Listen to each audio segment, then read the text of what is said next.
Good afternoon, everybody.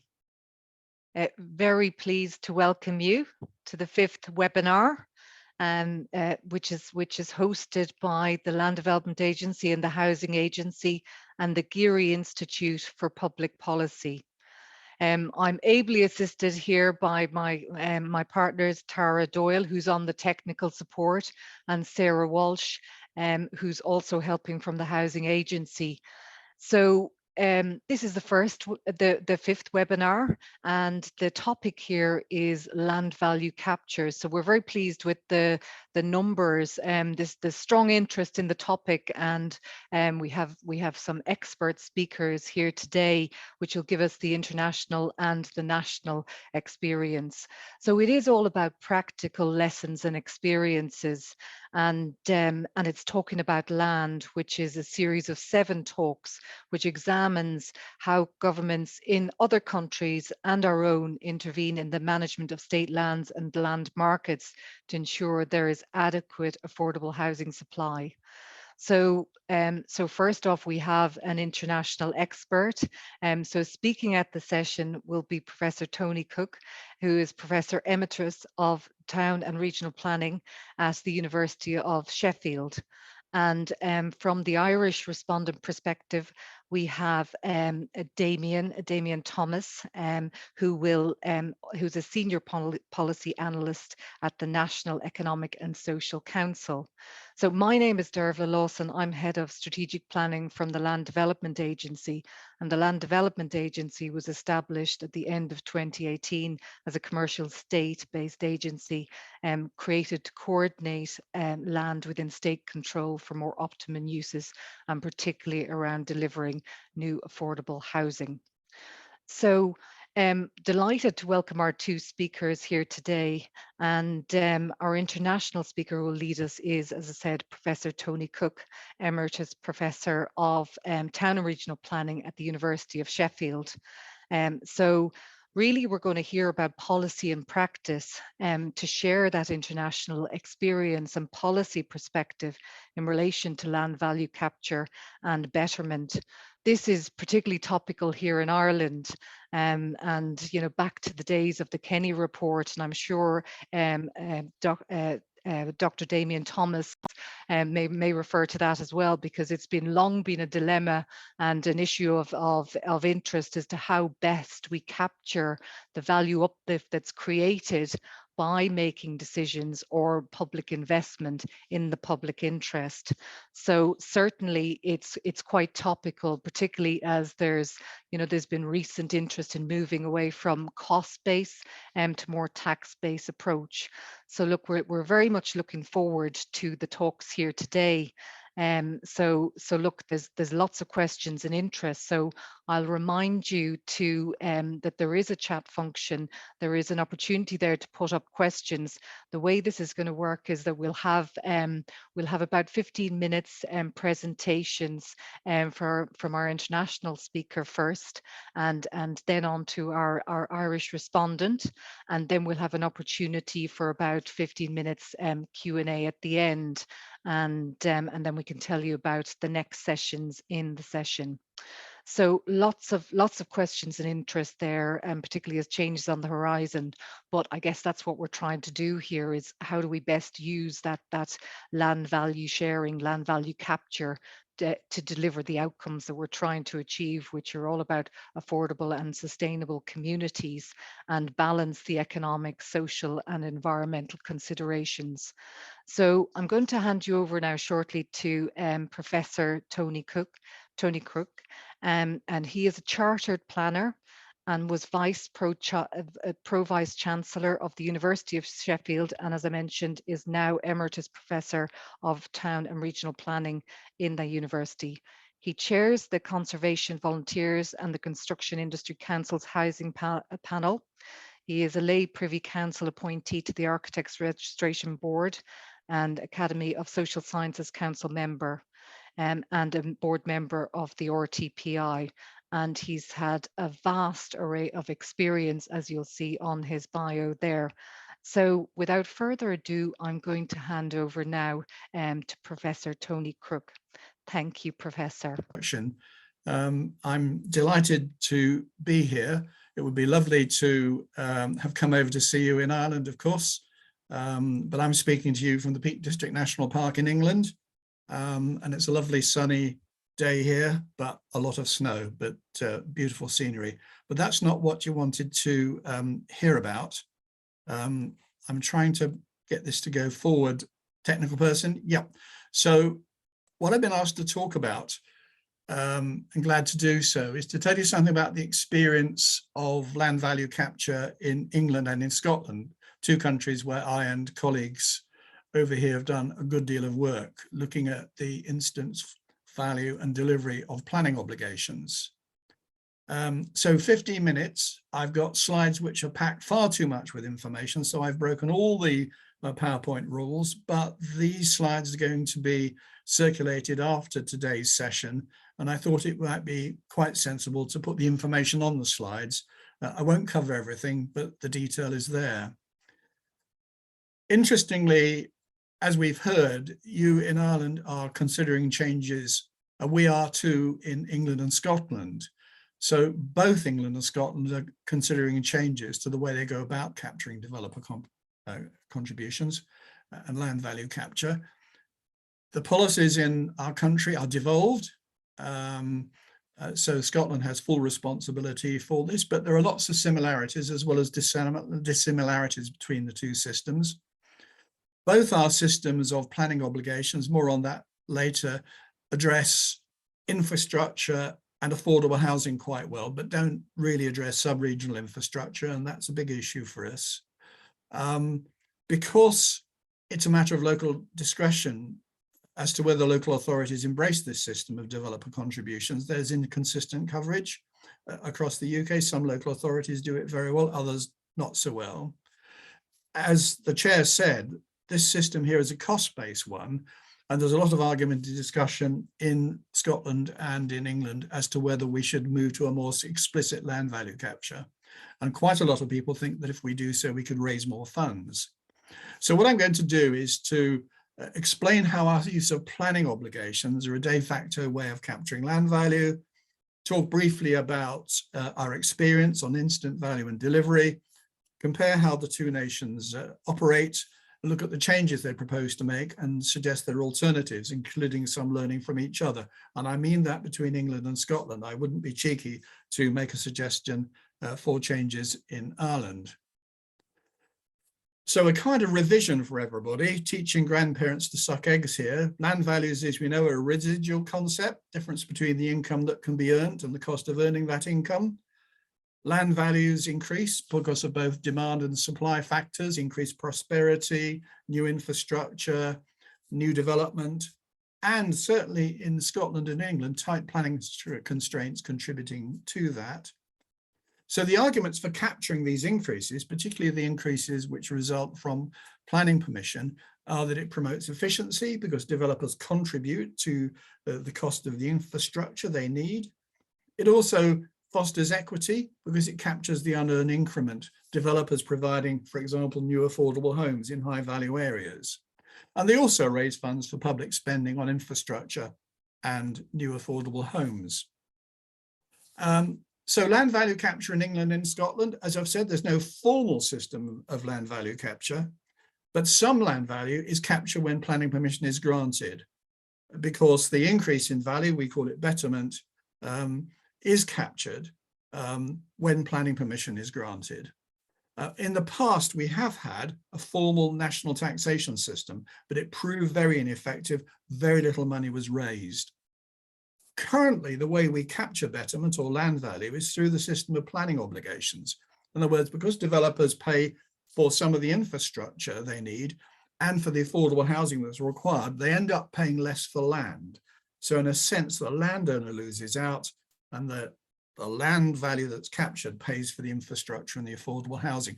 There are other ways we capture land value through transaction taxes, and I'll say a little bit about that in a minute.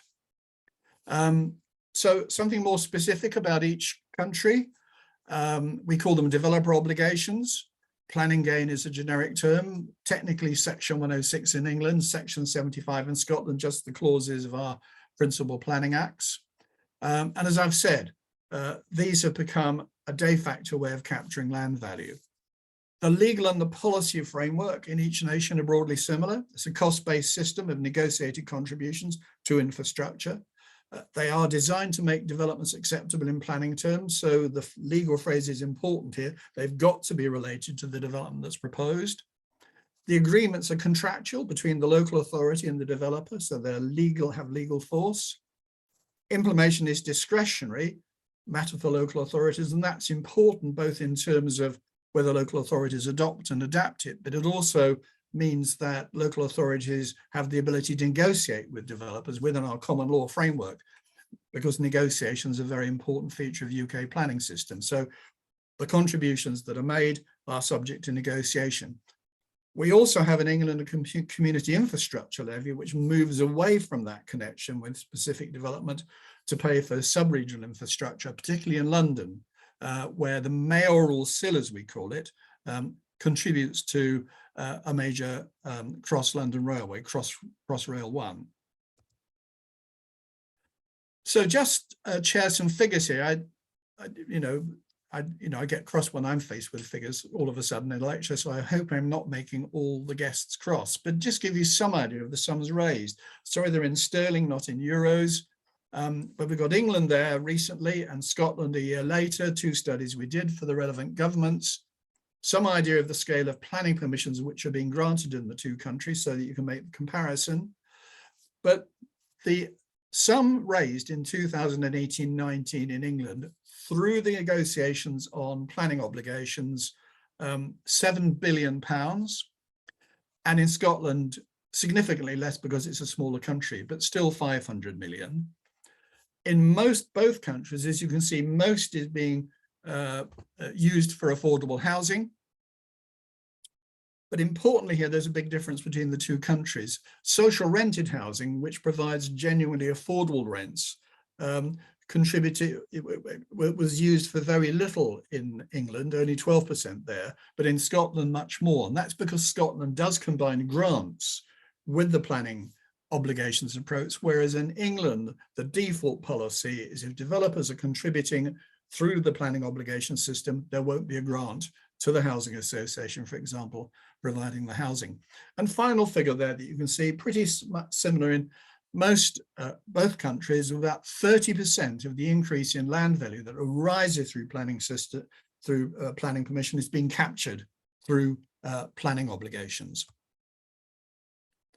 So just something about how the 2 systems work. I'm repeating myself here, but these negotiated contributions, which take site circumstances into account, have worked much better than national taxes. They're well understood, they've bedded down, the contractual nature is important to all parties, and the funds are raised and spent locally. But of course, they work best in vibrant markets where the markets are hot and land values are rising. I've mentioned the significant local authority variations. I want to emphasize that they depend on quite complex and time-consuming negotiations, which is problematic for small developers with that kind of experience. And in downturns, these negotiations often mean that affordable housing loses out or is lost out. There are lots of exemptions, small sites, for example, and they don't work well in dealing with sub-regional infrastructure, except where we have the SIL in London. And I've already made the point that they deliver really affordable housing in Scotland because of the grants.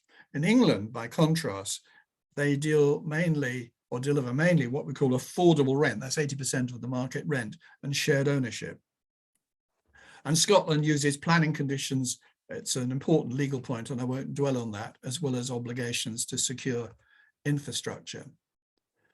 So that's the current system. Here comes the change that's being proposed. In Scotland, they are proposing to introduce an infrastructure levy on top of their planning obligation system to deal with sub-regional infrastructure.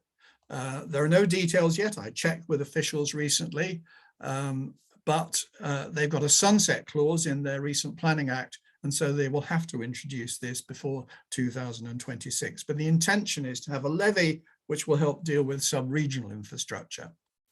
England, much more radical changes. The government proposes to move to a sales tax to partially replace planning obligations and SIL. It'll become mandatory, It'll be charged and spent by local authorities. It'll be paid as a percentage of the total sales on a site above a threshold covering construction cost and some aspect of land value. Our legislation, I'm out of date now, it's now moved into the House of Lords, and it's going through all the changes, but I've made the key points that there'll be a local authority responsibility, that they're required to do it, but it's going to be mixed. The existing system of planning obligations is going to be kept for on-site infrastructure and for large and complex sites, but the sales levy will deal with everything else. So the simplicity that the government wanted is not being carried through in legislation. There are reasons for that. So what about the experience in the UK? What have we learned from each other? And some questions that might be useful for the conversation. Are contributions to costs better than value taxes? And how can these systems cope with the new demands? So in England, if you're reading the English planning press, you'll see that developers are now expected to contribute to biodiversity net gain, make sure the sites are nutrient neutral, all of which creates a bigger cost for them. And one of the things we've been arguing in Britain is that a single approach, whether it's planning obligations or land value tax, may not work, and perhaps we need a mixed approach, standard charges for small sites, negotiated contributions for big, long build-out sites, and maybe partnership approaches for major development, like the master plan consent areas in Scotland.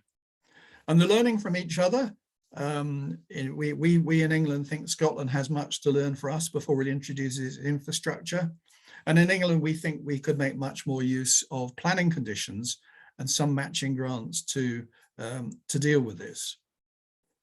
But in both nations, there are limits that we've explored in research and in practice, because the more you take, the more you risk viability.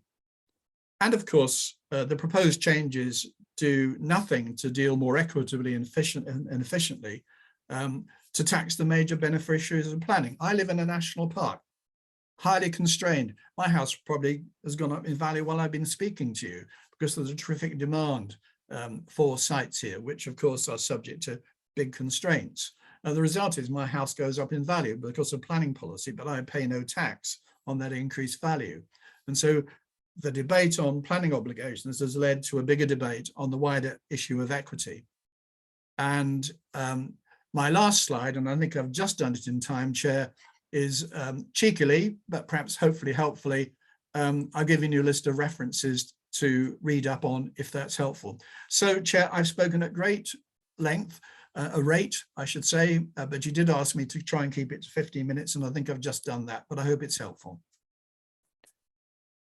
Thank you indeed, Professor Crook. I mean, that's very, very interesting, and I should have said, you know, the writing that you've done, particularly your latest book on planning gain, won the RTPI Research Excellence Award in 2016, and you've also won the Sir Peter Hall Award in 2020 for research on land value capture and its impact on public policy. So if we can learn, you know, we're certainly really blessed to have your expertise here today, particularly as we have, you know, shifting sands ourselves as we move from you know, to look more closely at the potential around land value sharing and the potential for whether it's tax or cost based. So there's certainly a mix in place in Ireland at the moment. But as you say, you know, it's this issue of the equity share and how you best support that and get the balance right in the public interest. So certainly, I think very, very interested there in the 7 billion that's captured. And you know, I have experience myself, having worked in Cambridge here. I was telling Professor Crook some time back that bringing in Section 106 and negotiated contractual arrangement, you know, that certainty that was had over the contractual arrangements, and that, you know, you were sure you'd provide something and the local authority would provide something, and then still the community infrastructure levy to better capture that sub-regional infrastructure requirements.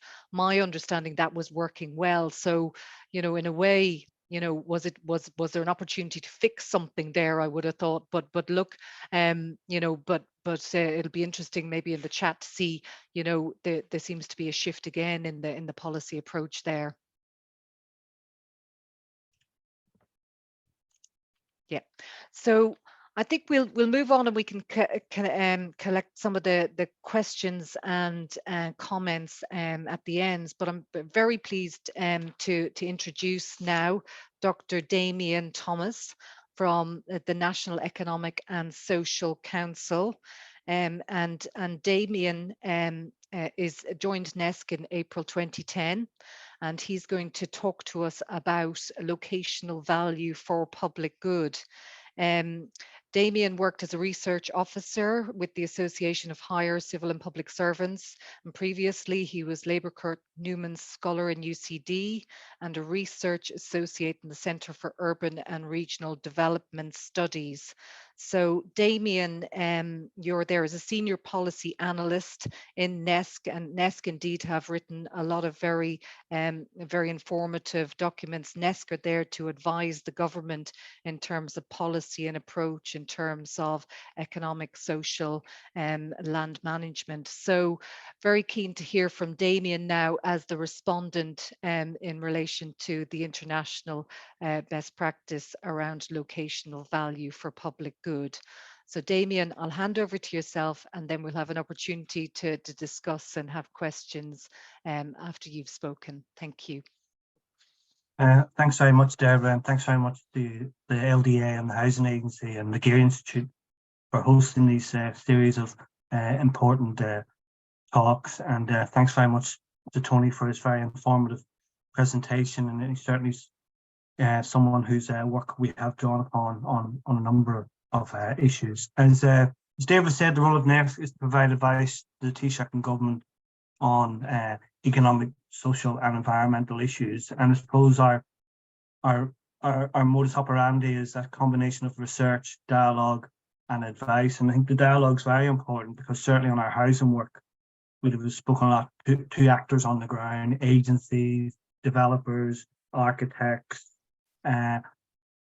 housing bodies, etc. So in a sense, really that importance of capturing their expertise and knowledge. And as a social partner body, we are comprised, our council, of government departments and the social partners and independent experts. So in a sense, when we carry out work, we aim to develop a shared understanding of the problem, maybe encourage a reframing of the issue, and to build a societal consensus about how to address it, which should be more robust and be more appropriate for implementation.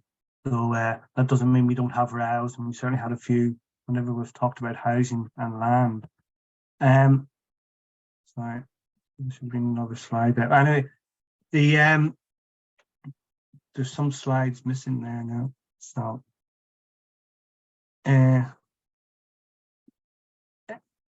I'll just go straight. As I say, NESC has done a lot of work around housing, and particularly our work has focused on the idea of the importance of a housing system, and that housing system which is affordable, sustainable and equitable.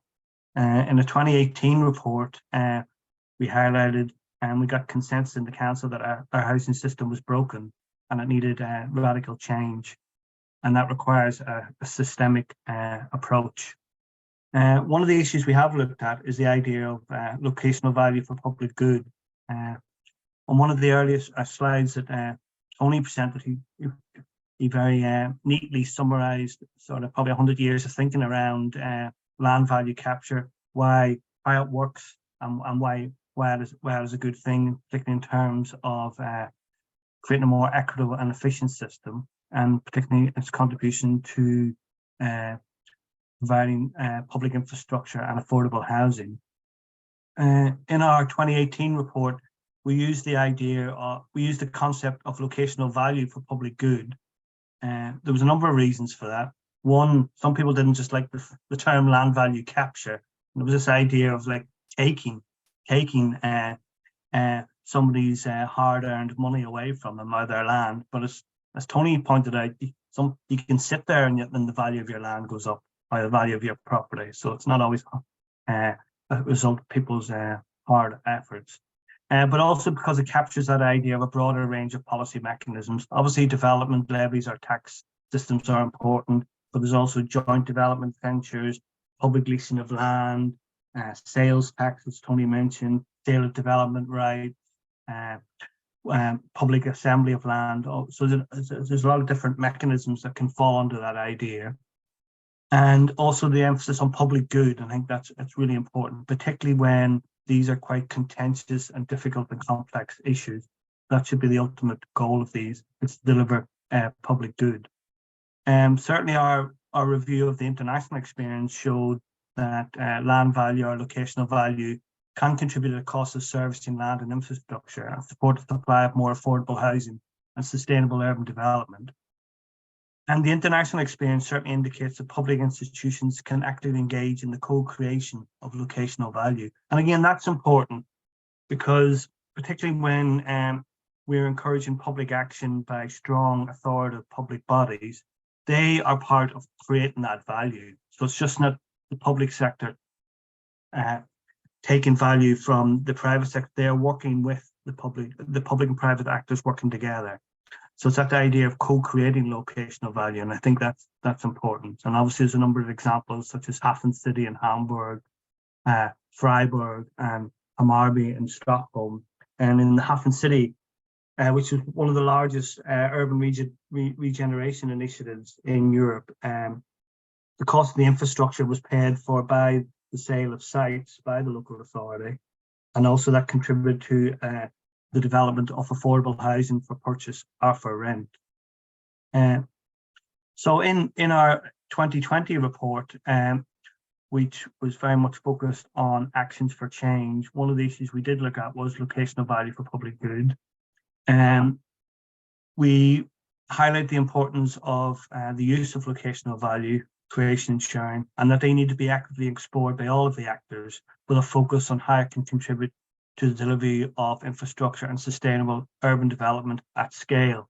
And as Tony has pointed out, this idea that site-specific is very important. So the content and the context are very important. And that's why we highlighted a range of instruments. And again, Tony's already made that point about having a multi-pronged approach. Sometimes initiatives don't work, or they don't work as well. And it's important to have a range of mechanisms in place. In relation to part 5, which is around contributing to affordable housing, the percentage of in any development of a specific size, we made the point about making it more effective by increasing the proportion which must be affordable, but tailored on a county basis following housing need, demand and analysis. And just to say, our work on that was very much influenced by looking at the experience of London, where Mayor Khan brought in 30% affordable housing requirement for any development over 100, and that seems to have worked really well. And again, quite interesting there, the importance of the fact that the mayor made it very clear from the outset that they weren't going to change the system, and secondly that it was really about building a progressive relationship with developers. So if they worked with the local authority or the London authority, there would be a much more positive relationship. And so it was pro-development, but in a collaborative way. And obviously, we also recommended that work should not be undertaken to identify and address the buyers around a site value tax. And I know that's the subject of the next talk, a land value tax. In terms of the current situation, obviously we have the development contributions and changes to the Part 5 requirements under the Affordable Housing Act, which we think is a positive development. As David said, the general scheme of the new bill for land value sharing and urban development has been put in place, but obviously that's still being developed. I think there's a number of issues that I think it's a very welcome development. Firstly, the strong emphasis that communities should share in land value uplift. Secondly, the minister did make a point that it is about trying to mitigate the negative impact of hope value and land speculation. And I think it's very important that it's being wrapped around this idea of urban development zones and written a bespoke development framework with enhanced land assembly and acquisition powers And I think we don't I know it's important to learn from international experience, but we have a number of, I think, major projects that have been very important in Ireland, such as the Docklands development area or the Grange Gorman site, which again, people often think is just an education initiative, but it's a major urban regeneration initiative. So that importance of having in place a specialised bespoke development framework and a public body to drive that.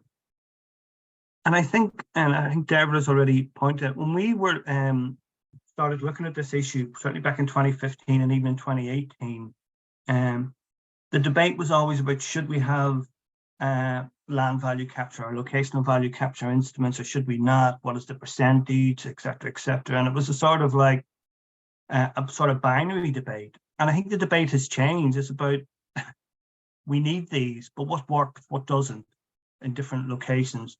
How do we? What other policy instruments do we need to make it work better? And I think that's a very important shift.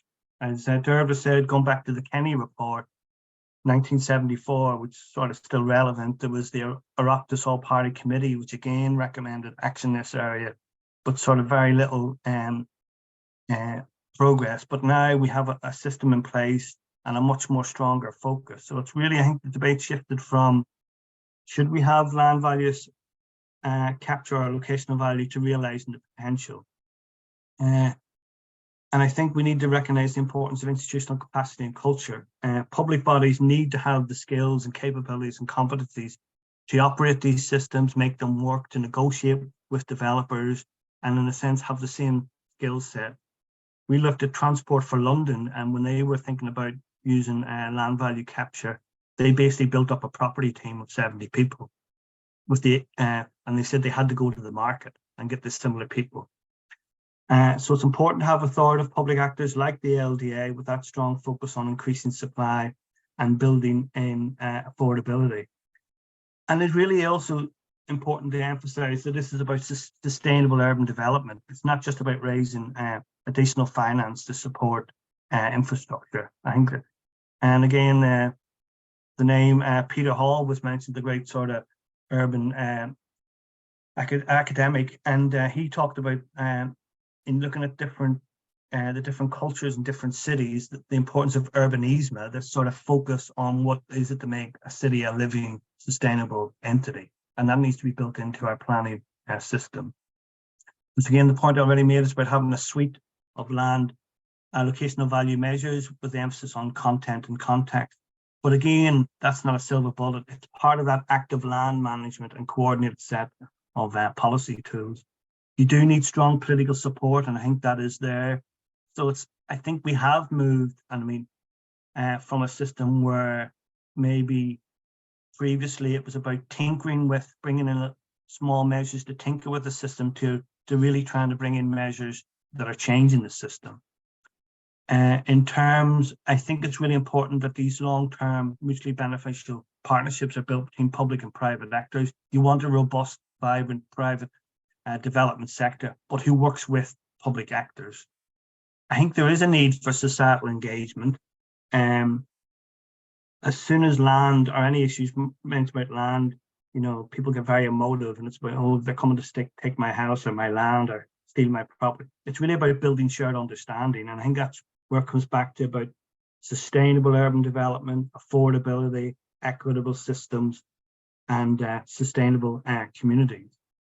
Tony's right that you do need that sort of coherent and consistent framework, but at the same time, it's important around monitoring and learning and revising based on experience and knowledge. So again, that goes back to that institutional capacity and culture around having the right skills in place. And obviously it takes time, but you need to demonstrate progress. So it's a mixture of both. And just to conclude, yeah, Ireland must bring about a fundamental change in the system of urban development, land management, and housing provision. Systemic change isn't easy. It's about challenging the status quo, but ultimately it's about building a system where we more actively and collaboratively manage land, capture locational value for public good, and effectively engineer in permanent affordability into our housing system. So thanks very much. I think that was my previous two slides. That was just PR for an S, and look at all the work we've done. So thanks very much. Cheers. Thank you, Dr. Damien Thomas, on that. And yes, indeed, we're similar here. We're in a state where we're looking at the potential for taxing and looking at the whole issue of betterment.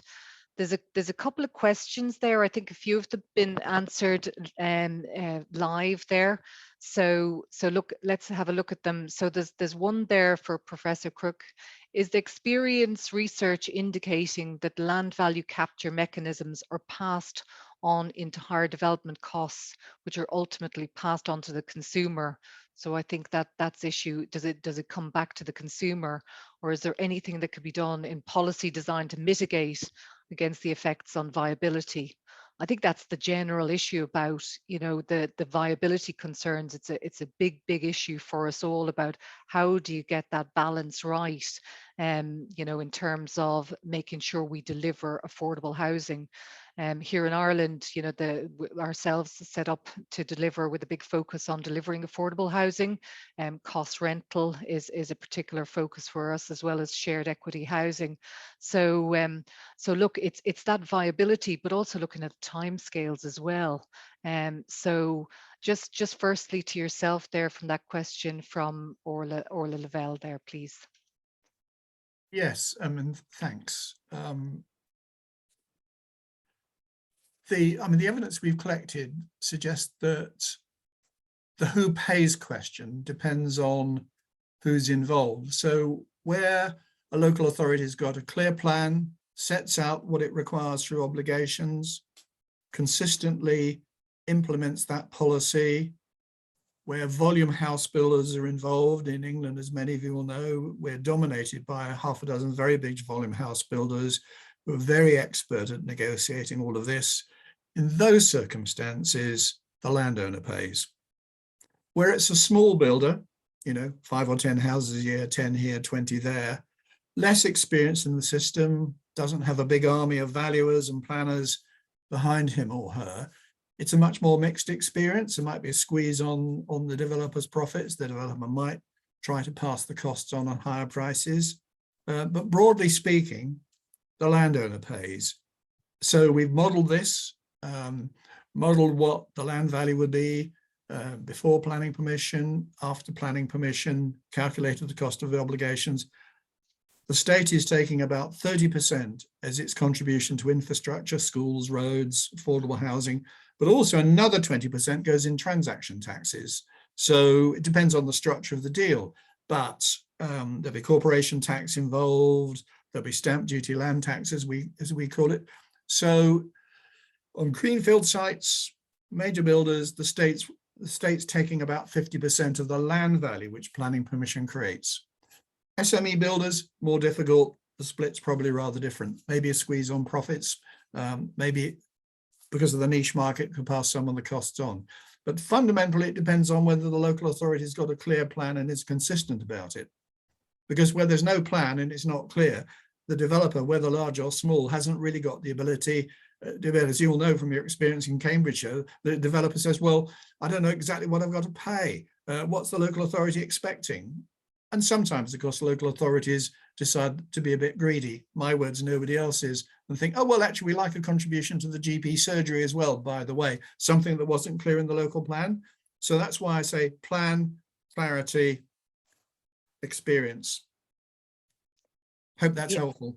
Yes, it is indeed. And I think that plan, clarity, experience is helpful and needed. And a lot of our local authorities, for example, here are currently consulting on their development contribution scheme.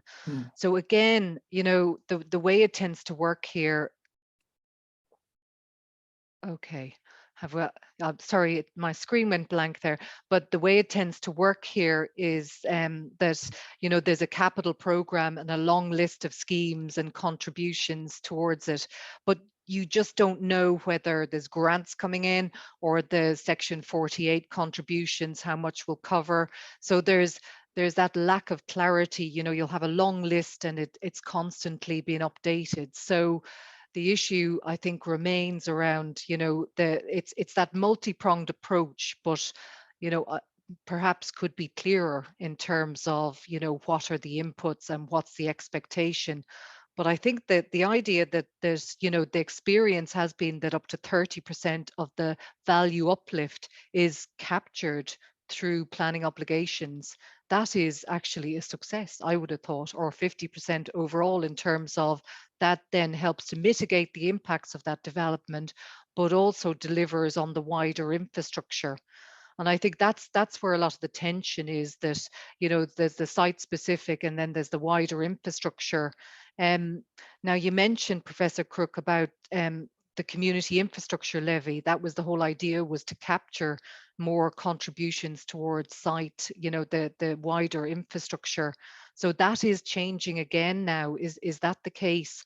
Because I mean, here in Ireland, we tend to have, we have the developer contributions towards those wider, but also state grants as well. So look, it can take a long time to collect the contributions towards the infrastructure, the wider infrastructure requirements, and you may not have certainty over time scales. So those are some of the challenges that face. So I think that issue of a clear plan and time scale and understanding how you mitigate the impacts through the contributions is what's needed, really.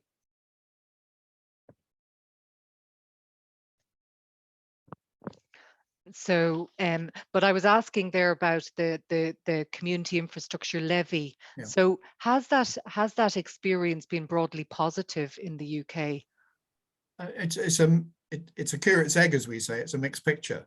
I mean, the big one everybody knows about is the mayoral sill in London, where the Mayor of London has the ability to charge community infrastructure to contribute to Crossrail funds. But it's only paid, of course, when development is carried out. So lots and lots of people are benefiting from Crossrail because they're sitting in their existing houses or offices and getting better connections. So it's only when development takes place that this contribution arises. But it does break down the direct link between the development and the infrastructure. So anybody doing development will make a contribution to that. Elsewhere, it's been more widely adopted. It doesn't seem to have impacted in vibrant markets on a trade-off between affordable housing and a wider infrastructure. That was a risk people worried about. My colleague Alex Lord at University of Liverpool has done some interesting papers on that.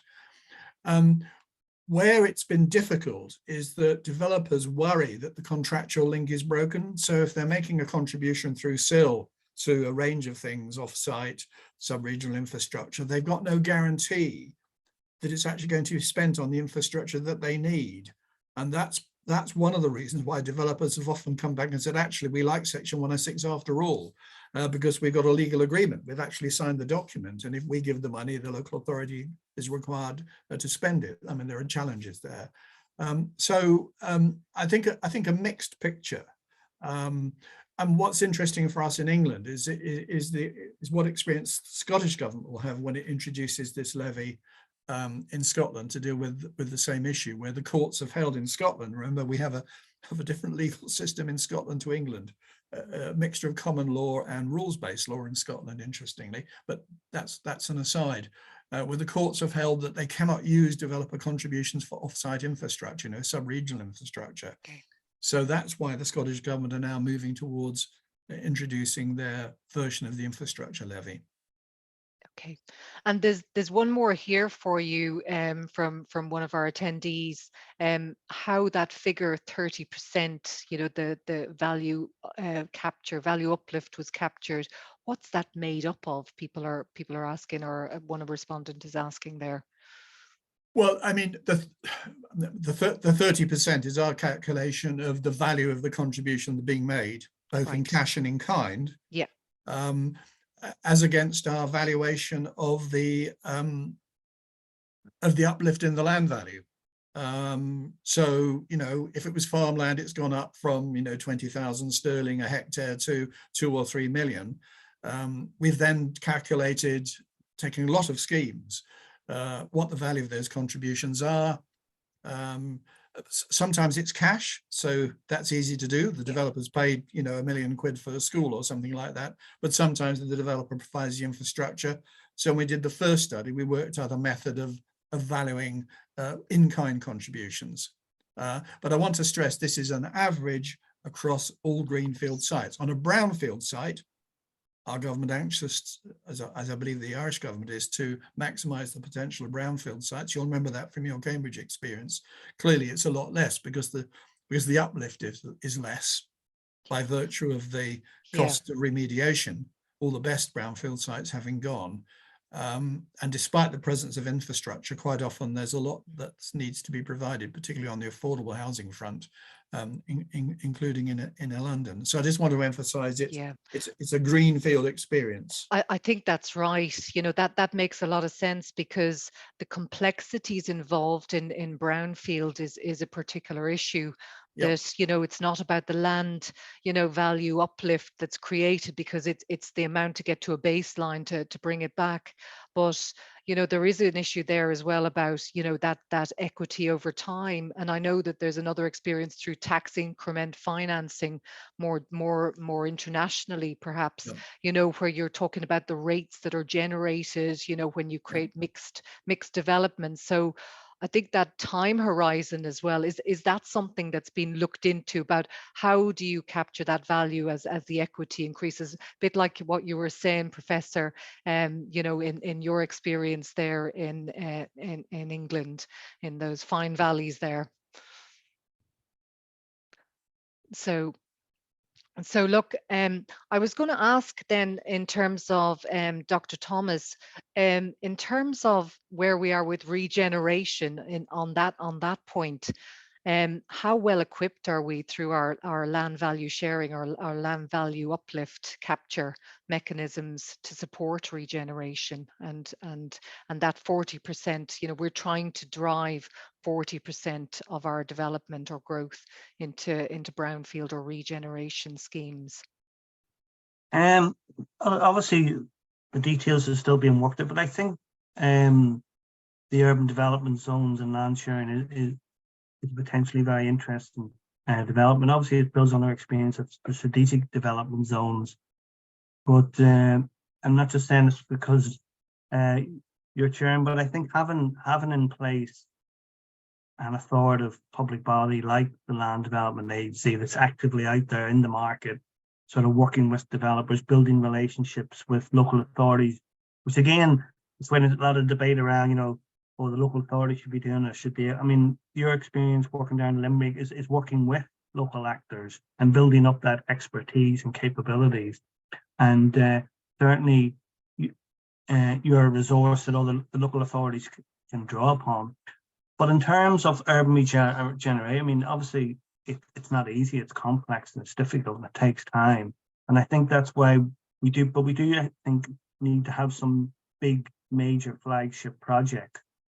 Because we need to deliver at scale, but I think also the learning from that will help other projects get on board. And I mean, as I say, the experience of Grange Gorman, you know, and especially where that was reframed from just like moving creating a new city campus to it's really creating a new urban quarter, and all the work that's gone into that, the engagement with the community, the use of social clauses, even the way having in place a body that sort of knows the area, knows the system.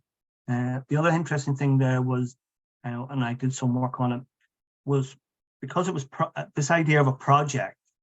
So they were trying to get a lot of actors, transport actors, local authority actors, political system agencies, to sort of move or compromise. And it was almost easy to do it in a project, as opposed to what's the national system, you know, like, so a project almost focused the mind and encouraged problem solving sort of thing. So sure. I think that's very important. But projects at scale, we're not talking about small pilots.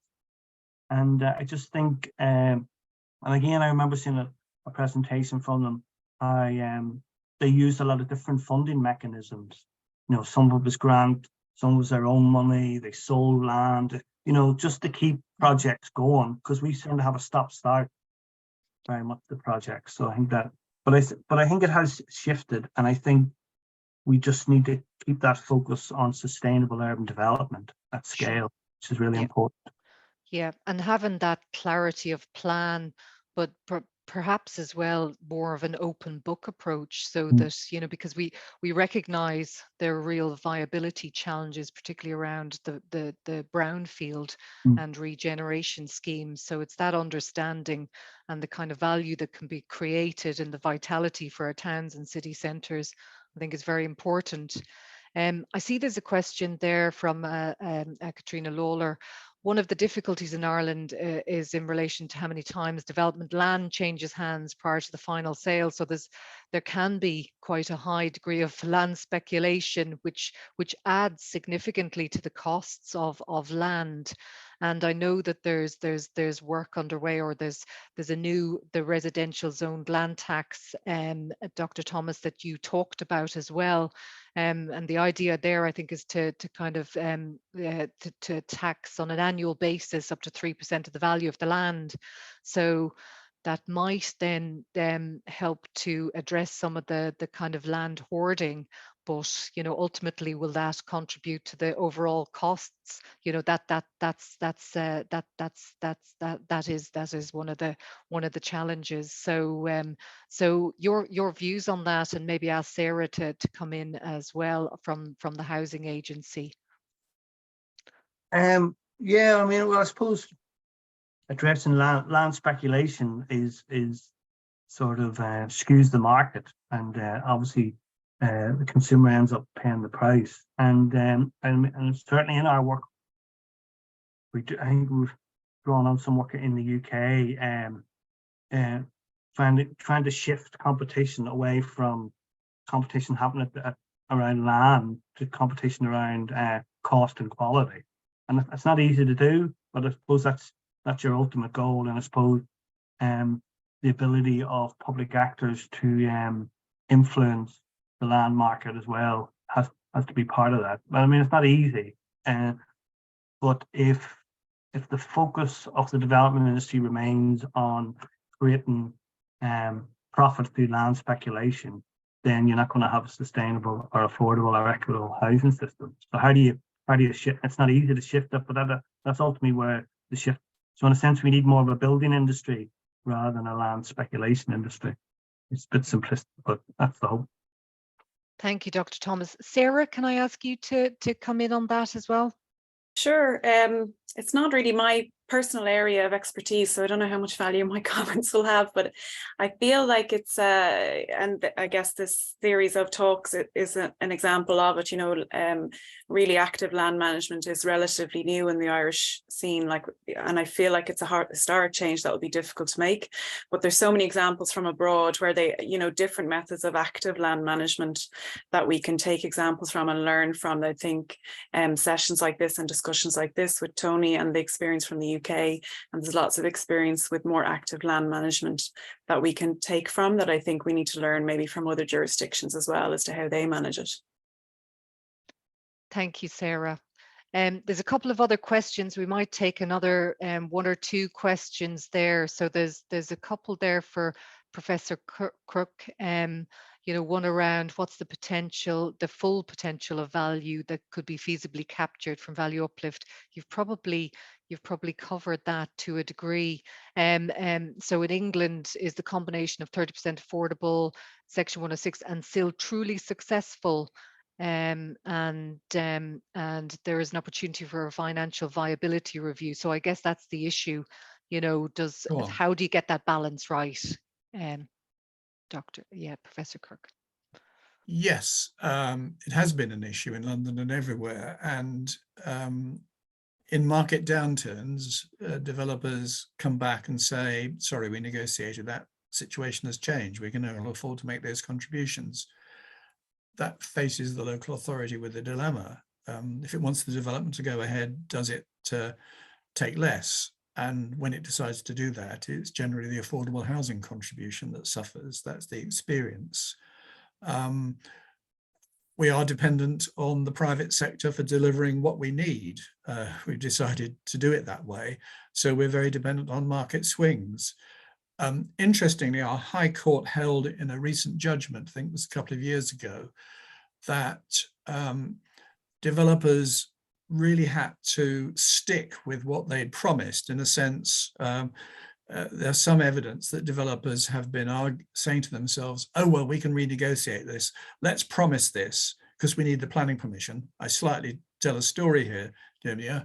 And then later on, we'll say, oh, the market's turned down. We can no longer deliver this. And the High Court said, tough, you shouldn't have paid that much for the land. London Borough of Camden got a ruling on that. Now, I'm not quite sure how that's played out in detail. But clearly, if we want to get landowners to fund our infrastructure and affordable housing, we have to ride the market, which comes back to my earlier comments about clarity and consistency. Incidentally, I saw another question, if I might answer it, where somebody said, is there any way in which other people contribute to the infrastructure and not involved in development? Answer, no. So we're capturing land value on sites where planning permission is granted. We're not capturing land value as a result of the general increase. So the developer gets a site, develops a house and put in the schools, but everybody living around benefits, and maybe their houses go up in value because of a good school, but we don't capture that through our taxation system. Our local taxation system is now very out of date. We're basing our local taxation on values 20 years ago. Government is afraid to uprate the value. I pay much the same in my, I have to say, very nice house with an acre. Sorry to make you terribly jealous, as the Duke of Devonshire in his flat in Chatsworth. Fantastic. I mean, it's not the whole estate, by the way, not the whole Chatsworth estate, for those of you who knew that. But we got an anomaly because politicians don't grasp the nettle of revaluation. Absolutely. So look, some of these things you'd have to be a brave politician in that regard. So look, I think this is a topic that we could continue to discuss, and I think it's an area of policy change here in Ireland as well. So really appreciate the experience and research insights and sharing that with us and experience. I certainly think it's been of real benefit to us. We're probably just out of time now, but I want to thank you very much, and I will point everybody here on the call to the reading that you very helpfully provided for us, Professor Crook. So I want to thank you, Professor Crook, and Dr. Damien Thomas. That was very interesting and insightful, and we look forward to continuing the Land Talk series. We have a 6th session which is going to take place on the 24th of January. And I think what really helps is having that international experience and then the Irish response. So I think that works very well in terms of that sharing the understanding and practice and experience, because that's it. We're all very keen to, deliver on the outcomes and deliver more sustainable communities with more affordable housing, particularly at this time. So look, the 6th session will take place on Tuesday, the 24th of January, 12 to 1 p.m. So we keep it strictly to lunchtime so that you still get to have your break. And this session will be land value tax. So for this will be Dr. Fabian Venner, University of Munich, and Dr. Ronan Lyons, Trinity College, Dublin. So do log in for that, and then there's a final session on inclusionary zoning on the 7th of February. Professor Crook, did you want to come in? Yeah, if there were lots of other questions which Damien and I didn't have time to answer. If your colleague Sarah wants to email me those, I'd be happy to email her back and she could circulate it if people would find that helpful. That's most helpful and much appreciated. So thank you, and thank you to our participants and our speakers here today, and thank you to you all for the interesting questions and responses. And as our speakers have offered, we'll come back to you with the questions that we couldn't answer today. So without any further delay, I'm going to thank you all once again, wish you a good day, and thank the Housing Agency and the Geary Institute, UCD, and colleagues at LDA for hosting these chats, and to Sarah Walsh and Tara, who've looked after us on the technical side and the support there. So thank you all very much, and hope you have a good day, and see you next time. Thank you. Thanks.